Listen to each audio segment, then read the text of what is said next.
होती हुई मनीष सिसोदिया के लिए नज़र नहीं आई। इसी बात को लेकर हर कोई ये कहता हुआ नजर आता है कि पार्टी ने भी शायद उनको अपनी लड़ाई खुद लड़ने के लिए छोड़ दिया। और आपको याद होगा कि एक समय तो ये भी कहा गया कि खुद अरविंद केजरीवाल ने यह तक कहा कि पूरे मामले के मास्टरमाइंड जो हैं वो मनीष सिसोदिया हैं। लेकिन उसके बाद जब अरविंद केजरीवाल ने ये बात कही कि मैंने नहीं कहा, कोर्ट में भी ये बात कहीं ना कहीं गलत साबित हुई। तो ये भी दो राय नहीं है कहने में इसमें कि कहीं ना कहीं मनीष सिसोदिया को पूरी तरह से मोहरा बनाया जा रहा है कि भाई उनके ऊपर सारा का सारा ठीकरा फोड़ दिया जाए ताकि आम आदमी पार्टी के बाकी जो चेहरे हैं उनको सुरक्षित तरीके से बचाया जा सके। और यहाँ पर अरविंद तब बनता है जब सुनवाई का दौर शुरू होता है। और सुनवाई के दौरान ये देखा जाए तो ईडी सीबीआई पूरी कोशिश करते हैं कि यहाँ पर ना तो जमानत मिले और ना ही अंतरिम जमानत मिले, जैसे कि अरविंद केजरीवाल की। नमस्कार, मैं शालिनी और आप देख रहे हैं हमारा खास प्रोग्राम सियासी पंचनामा। दिल्ली के पूर्व उप मुख्यमंत्री मनीष सिसोदिया की आज सुप्रीम कोर्ट में सुनवाई होनी है। जी हाँ, ये सुनवाई होगी दिल्ली शराब नीति घोटाला मामला और मनी लॉन्ड्रिंग केस में। इन दोनों ही मामले पर आज सुनवाई होनी है। जिस तरीके से लगातार दिल्ली के पूर्व उप मुख्यमंत्री को राहत मिलती नज़र नहीं आई अभी तक, क्या आज की तारीख में उन्हें राहत मिलेगी भी या एक बार फिर नई तारीख मिलती हुई नज़र आएगी? जहां एक तरफ मनीष सिसोदिया जेल में बंद हैं तो वहीं दूसरी तरफ दिल्ली के सीएम अरविंद केजरीवाल भी जेल में बंद हैं। उनकी भी याचिका पर 7 और 8 जुलाई को सुनवाई होनी है। अब राहत मिलेगी या नहीं, इसके क्या आसार हैं वो तो अब समय ही बताएगा।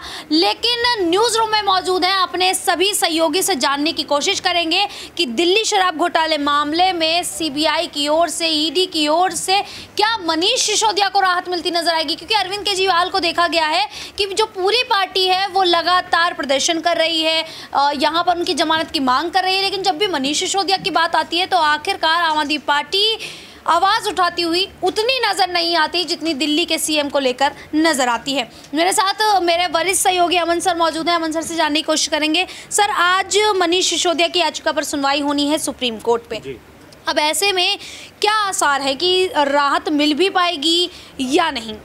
देखिए शालिनी, अगर हम लगभग 17 महीने से जेल के अंदर बंद है मनीष सिसोदिया, और ये बहुत लंबा अरसा होता है, बहुत लंबा वक्त होता है किसी भी प्रदेश के उस कह सकते हैं चेहरे के लिए जिसको शिक्षा क्रांति के रूप में जाना जाता है, जिसको तमाम ऐसे कार्यों के लिए जाना जाता है जिसकी तारीफ हर जगह हुई। लेकिन देखिए बीते 17-18 महीने कम से कम मनीष सिसोदिया के लिए तो बहुत मुश्किलों भरे रहे हैं, क्योंकि उनकी पत्नी की तबीयत ख़राब है, खुद जेल के अंदर बंद है। और आपने शुरुआत में एक बात जो कही कि जितनी ज़ोर शोर से आवाज़ अरविंद केजरीवाल को लेकर उठी उतनी आवाज़ बुलंद होती हुई मनीष सिसोदिया के लिए नज़र नहीं आई। इसी बात को लेकर हर कोई ये कहता हुआ नजर आता है कि पार्टी ने भी शायद उनको अपनी लड़ाई खुद लड़ने के लिए छोड़ दिया। और आपको याद होगा कि एक समय तो ये भी कहा गया कि खुद अरविंद केजरीवाल ने यह तक कहा कि पूरे मामले के मास्टरमाइंड जो हैं वो मनीष सिसोदिया हैं। लेकिन उसके बाद जब अरविंद केजरीवाल ने ये बात कही कि मैंने नहीं कहा, कोर्ट में भी ये बात कहीं ना कहीं गलत साबित हुई। तो ये भी दो राय नहीं है कहने में इसमें कि कहीं ना कहीं मनीष सिसोदिया को पूरी तरह से मोहरा बनाया जा रहा है कि भाई उनके ऊपर सारा का सारा ठीकरा फोड़ दिया जाए ताकि आम आदमी पार्टी के बाकी जो चेहरे हैं उनको सुरक्षित तरीके से बचाया जा सके। और यहाँ पर अरविंद केजरीवाल की रिहाई को लेकर जिस तरह से ताबड़तोड़ कह सकते हैं हमले होते हैं आम आदमी पार्टी की तरफ से, उनके तमाम बड़े नेता बीजेपी के ऊपर तंज कसते हुए नजर आते हैं, लेकिन वैसा माहौल जो है वो मनीष सिसोदिया के लिए बनता हुआ नजर नहीं आता है। सर, तो हम इसके लिए ये कह सकते हैं कि आम आदमी पार्टी में भी कोई अंतर्कलह की स्थिति है? देखिए बिल्कुल इसमें कोई दो राय नहीं, क्योंकि आपके जो बड़े चेहरे होते हैं कम से कम आप उनको बचाना चाहते हैं, उनको सुरक्षित करना चाहते हैं। अगर वो चेहरे आपके साथ मौजूद हैं तो बाकी चेहरे कहीं ना कहीं वापस आ ही जाएंगे, ये शायद आम आदमी पार्टी मानकर चल रही हो। लेकिन देखिए 17-18 महीने का लंबा समय होता है, लंबा वक्त होता है। यहाँ पर अगर आम आदमी पार्टी के नेता अगर ज़ोर शोर से इस मुद्दे को उठाते, उनके लिए आवाज़ उठाते हुए नजर आते, आवाज़ बुलंद करते, तो एक दबाव कहीं ना कहीं बनता हुआ नजर आता। और यही कमी कहीं ना कहीं देखने को मिल रही है कि अभी भी जो मनीष सिसोदिया हैं वो जेल के अंदर बंद है। सुनवाई आज होती है, देखने वाली बात ये होगी कि क्या एक बार फिर उनको सलाखों के पीछे ही रखा जाता है या फिर कोई राहत की उम्मीद उनको मिलती हुई नजर आती है। बिल्कुल, अब यही देखना होगा कि मनीष सिसोदिया को कोर्ट से कोई राहत मिलती भी है या नहीं, क्योंकि लगातार 16 महीने से ज़्यादा का समय बीत चुका है लेकिन मनीष सिसोदिया को राहत नहीं मिली। अभी जब आम चुनाव बीते थे तो उस चुनाव में देखा गया था कि अरविंद केजरीवाल को 21 दिन की अंतरिम जमानत दे दी गई थी। वहीं ये कयास लगाए जा रहे थे कि जिस तरीके से सीएम अरविंद केजरीवाल को अंतरिम जमानत मिली है ऐसे ही मनीष सिसोदिया को भी मिल ही जाएगी, लेकिन ऐसा नहीं होता है और मनीष सिसोदिया को अंतिम जमानत भी नहीं मिलती है। आखिरकार क्या कारण हो सकता है? कि यहाँ पर मनीष सिसोदिया को राहत नहीं मिलती है, लेकिन उसी याचिका में सीएम अरविंद केजरीवाल को राहत मिल जाती है। नाज़मीन से जानने की कोशिश करेंगे। नाज़मीन, जिस तरीके से सीएम केजरीवाल और यहाँ पर मनीष सिसोदिया जो हैं वो जेल में बंद है और लगभग कुछ ही समय बचा है, अगले साल में दिल्ली में विधानसभा चुनाव होने हैं, आखिरकार पार्टी की क्या हालत हो सकती है अगर ये चेहरे बाहर नहीं आते हैं? देखिए, अगर दिल्ली में अगर हम आम आदमी पार्टी की बात करें तो जहां मनीष सिसोदिया का जिक्र कर लें, जो दिल्ली के पूर्व उप मुख्यमंत्री हैं, शिक्षा के मुद्दों पर मनीष सिसोदिया को लेकर हमेशा से आम आदमी पार्टी की तारीफ की जाती रही है। किस तरीके से सरकारी स्कूलों में बदलाव मनीष सिसोदिया द्वारा किया गया, शिक्षा का लेवल दिल्ली में सुधारा गया।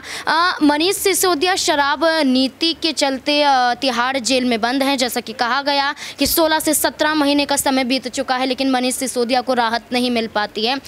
लेकिन जब चुनाव नज़दीक आता देख ये कहा जा रहा है कि अब क्या होगा, क्योंकि लोकसभा चुनाव में आम आदमी पार्टी का प्रदर्शन बेहतर नहीं हो पाया। लेकिन आप ये देखिए कि लोकसभा चुनाव के बीच में दिल्ली के मुख्यमंत्री अरविंद केजरीवाल, बेशक मनीष सिसोदिया बाहर ना आए हों, लेकिन अंतरिम जमानत पर अरविंद केजरीवाल बाहर आए थे, प्रचार प्रसार करते हुए भी देखे गए थे। ना सिर्फ दिल्ली बल्कि पंजाब में भी उन्होंने प्रचार प्रसार किया था। तब कई नीतियों पर बात करते हुए नजर आए थे। उस दौरान कई बड़े खुलासे अरविंद केजरीवाल ने किए थे। लेकिन आप देखिए कि दिल्ली में विधानसभा चुनाव 2025 में है, लेकिन इसी साल चुनाव हरियाणा में भी है और हरियाणा में आम आदमी पार्टी चुनाव लड़ रही है। और आम आदमी पार्टी के तहत जहां राज्यसभा सांसद भारतीय जनता पार्टी के खिलाफ और अरविंद केजरीवाल की रिहाई को लेकर कई बड़े दावे करते हैं, तो वहीं दूसरी तरफ उनकी पत्नी भी चुनावी मैदान में उतरती हुई नजर आ रही है।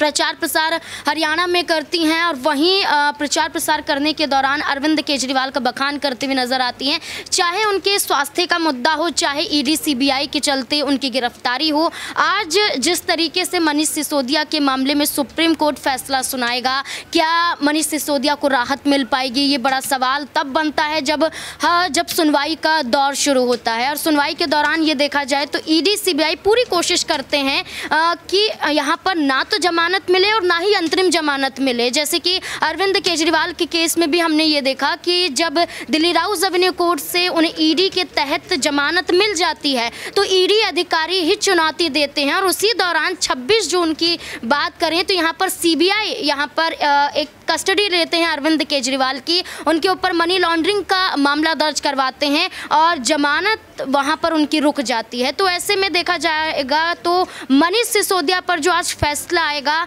ये एक बड़ा फैसला होगा कि इसी पर आधार होगा कि मनीष सिसोदिया को राहत तो क्या अरविंद केजरीवाल को राहत। तो अब देखना होगा कि सुप्रीम कोर्ट क्या फैसला सुनाता है। बिल्कुल, अब यही देखना होगा कि आखिरकार सुप्रीम कोर्ट अपना क्या फैसला सुनाता है।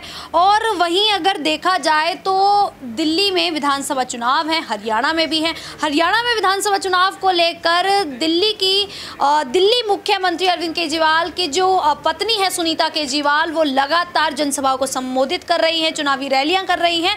लेकिन क्या हरियाणा में जीत हासिल कर भी पाएगी आम आदमी पार्टी या नहीं, ये बड़ा सवाल बन जाता है। लेकिन वहीं दूसरी तरफ देखा जाए तो काफ़ी समय हो चुका है और सीएम केजरीवाल जो है वो अपने पद से इस्तीफा देने की बात करते हुए नजर नहीं आ रहे हैं।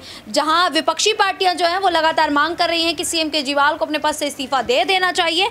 तो अगर केजरीवाल अपने पद से इस्तीफा देते हैं तो आखिरकार उस पद की कमान कौन संभालेगा? यहाँ पर 3 बड़े चेहरे सामने आ रहे हैं। आतिशी मरलेना है, संजय सिंह है और देखा जाए तो उनकी पत्नी जो है केजरीवाल की, सुनीता केजरीवाल, वो भी मैदान में है। अगर केजरीवाल जो है वो इस्तीफा दे देते हैं तो इस पद को कौन संभालेगा? मनीष से जानेंगे। मनीष, क्या लगता है जिस तरीके से अरविंद केजरीवाल जो हैं वो अपने पद से इस्तीफा दे नहीं रहे हैं, लेकिन अब विधानसभा चुनाव भी दूर नहीं है, तो आखिरकार सीएम पद का दावेदार कौन हो सकता है? देखिए, सीएम पद का दावेदार अरविंद केजरीवाल की तरफ से तो अभी कोई ऐसी बात सामने नहीं आ रही है। लेकिन आम आदमी पार्टी की स्थिति जिस तरीके से देखी जा रही है शालिनी, उस तरीके से देखा जा सकता है कि आने वाले समय में बेशक यहाँ पर आम आदमी पार्टी को एक यहाँ पर चेहरे की ज़रूरत बेशक पड़ेगी, क्योंकि जिस तरीके से अरविंद केजरीवाल लंबे अरसे से शराब नीति मामले में जेल की सलाखों के पीछे हैं, तो यहाँ पर कोई जिम्मेदारी संभालने वाला व्यक्ति होना चाहिए। तो ऐसे में जिम्मेदारी कहीं ना कहीं संजय सिंह या फिर सुनीता केजरीवाल को दी जा सकती है। लेकिन अगर सुनीता केजरीवाल की अगर बात करें तो उनका राजनीतिक जो अनुभव है वो ज़्यादा है नहीं। लेकिन अगर मनीष सिसोदिया के मामले में भी अगर बात की जाए तो कहीं ना कहीं देखा जा रहा है जिस तरीके से लंबे अरसे से कार्रवाई चलती हुई आ रही है, तो उसमें कहीं ना कहीं अब बेशक यहाँ पर अगर चेहरे की ज़रूरत की बात आप कहती हैं तो यहाँ पर संजय सिंह को वो जिम्मेदारी मिलती हुई नजर आ सकती है। और विधानसभा चुनाव को लेकर आम आदमी पार्टी जिस तरीके से चल रही है, आने वाले समय में अगर अरविंद केजरीवाल और मनीष सिसोदिया जल्द जेल से बाहर नहीं आते हैं तो बेशक लोकसभा चुनाव की तरह ही कहीं ना कहीं आम आदमी पार्टी को बड़ा झटका लगता हुआ नजर आ सकता है। और ऐसे में भारतीय जनता पार्टी जिस तरीके से निर्णायक भूमिका निभाती हुई दिल्ली के अंदर नजर आ रही है, तो बाजी मारने में बेशक यहाँ पर भारतीय जनता पार्टी कामयाब हो सकती है। बिल्कुल। अब जिस प्रकार से सीएम अरविंद केजरीवाल और पूर्व उप मुख्यमंत्री मनीष सिसोदिया जेल में बंद हैं, ऐसे में विपक्षी पार्टियां इसका पूरा फायदा उठाने की कोशिश कर रही हैं। आम चुनावों में भारतीय जनता पार्टी को बड़ा फायदा हुआ है, वहीं आम आदमी पार्टी को एक भी सीट नहीं मिली है। अब ऐसे में देखना होगा कि 2025 में जो दिल्ली में विधानसभा चुनाव होने हैं, आखिरकार जीत किसकी होगी, क्योंकि विधानसभा चुनावों में आम आदमी पार्टी जीतती आ रही है। अब ऐसे में यही देखना होगा कि भारतीय जनता पार्टी दिल्ली में कब्जा करेगी या फिर आम आदमी पार्टी। इस पूरे मुद्दे को लेकर आप लोगों की क्या राय है, क्या मानना है, हमें कमेंट करके जरूर बताइएगा। इसी प्रकार की देश दुनिया से जुड़ी खबरों के लिए देखते रहिए नेक्स्ट 9 न्यूज़।